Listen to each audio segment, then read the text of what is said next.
A 36-hour curfew has now been announced in Sri Lanka as a state of emergency has been enforced amidst violent protests that have been taking place on the ground. These protests are against fuel and food shortages.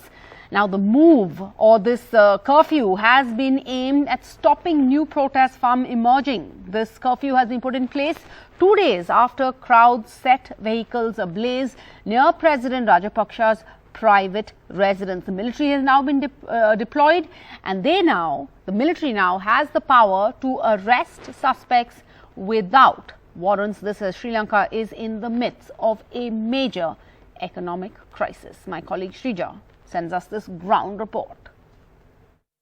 NDTV is reporting from Galle in Sri Lanka, one of the most popular destinations, but we have to show you the other face right here. We just have a few more minutes. In fact, the curfew is going to start at 6 p.m. What you see right outside a gas distribution center is over a kilometer-long serpentine queue is what we are witnessing.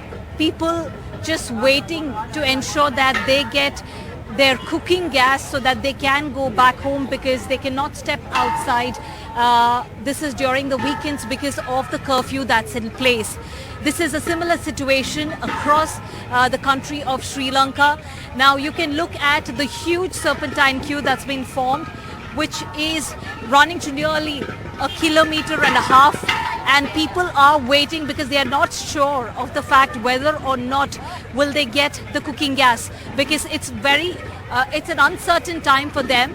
And we see the curfew will be lifted only at 6 a.m. on Monday. Until then, the general public is restricted from stepping out of their homes, whether it is essential services or not, to go purchase, in terms of essential commodities or not. That itself is restricted, is what we are getting to understand at this point in time.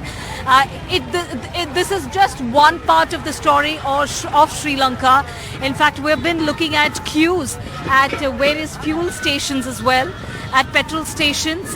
And, the country had run short of diesel, but we see that the diesel, nearly 40,000 metric tons of diesel has arrived on the Sri Lankan shores. So today is the first day of emergency. What you're looking at, there are police patrolling the streets, ensuring that, there is no unwanted gathering of people. Now, it also means especially the first day of public emergency also means giving full powers especially to the police and all three forces to go ahead and initiate action against those going against the government.